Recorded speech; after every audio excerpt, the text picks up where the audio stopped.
इसे बड़ी नफरत उठे तो मैं एक सूत्र बता देता हूँ। अपनी नफरत को और अपने अहंकार को थोड़ी देर के लिए किनारे रख के उससे 1 घंटे बात कर लेना, फिर नफरत कर नहीं पाओगे और ज्यादा। इसीलिए जिन्हें नफरत कायम रखनी होती है वो पहला काम ये करते हैं कि बात करना बंद कर देते हैं, संपर्क तोड़ लेते हैं, कहते हैं सामने ही नहीं पढ़ेंगे। सामने न पढ़ने से बड़ी सुविधा रहती है, तुम दूसरे के बारे में अंडबंड कल्पनाएं कर पाते हो। वो सामने पड़ जाए तुम्हारी नफरत गिर जाएगी। नफरत मिटाने का सीधा उपाय यही है, जाओ बात कर लो। 1 घंटे बात करोगे कोई बड़ी बात नहीं, फूट फूट के रो पड़ो। तुम भी रो रहे हो, वो भी रो रहा है।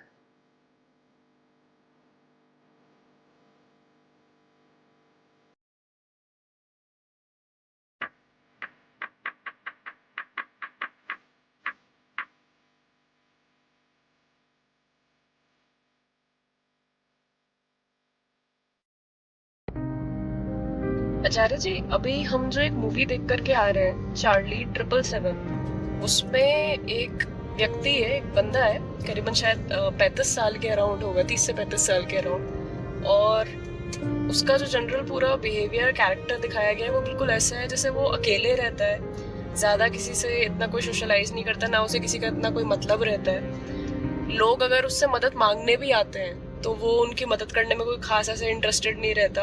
अपना जैसा डेली का जॉब होता है वो उसका चल रहा है, जहाँ पर जाता है वो काम करता है, वापस आता है। और वहाँ पर भी जो लोग होते हैं उनके प्रति उसका रुख कोई बहुत अपनेपन का या उस तरीके से नहीं होता है, एक जॉब है उसको कर रहा है, वापस आ जाता है। इमोशनलेस दिखाया है, इमोशनलेस दिखाया है, इमोशनलेस और रिलेशनशिपलेस। हाँ जी। ना उसके पास इमोशन है और ना रिश्ते हैं, एकदम अकेले रहता है, किसी से कोई लेना देना नहीं। और कोई ज्यादा बातचीत करे तो उसे पीठ पाट और देता है। राइट। तो और उसके बाद ये इस पटरी पे उसकी जिंदगी चल रही है, और तभी एकदम से उसकी लाइफ में एक ऐसा इंसिडेंट होता है जिसके कारण एक कुत्ता है जो उसकी लाइफ में आ जाता है।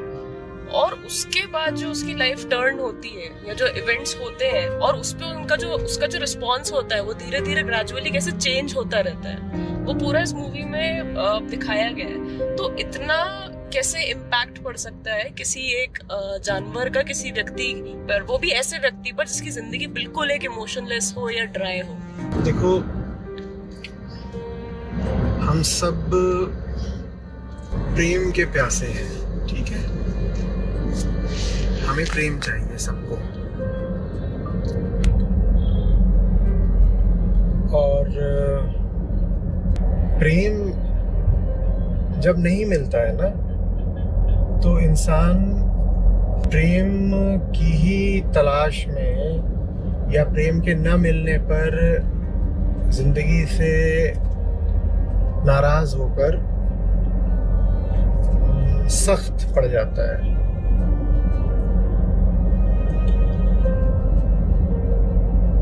प्रेम क्यों नहीं मिला होता है?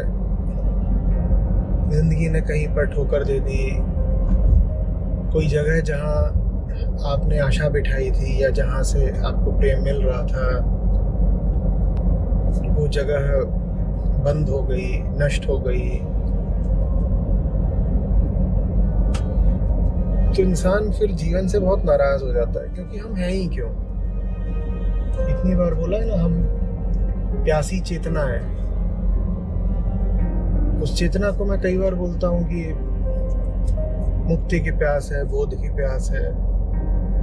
उसी को ऐसे भी कह सकते हो, उसे प्रेम की प्यास है, क्योंकि प्रेम का मतलब ही होता है वो जो तुम्हें मुक्ति की ओर ले जाए। तो ये कहना है कि मुझे बोध चाहिए, बिल्कुल बराबर की बात है कि कह दो कि मुझे प्रेम चाहिए, क्योंकि प्रेम है ही वही जो आपको होश तक, बोध तक या मुक्ति तक ले जाए। तो प्रेम चाहिए आपको।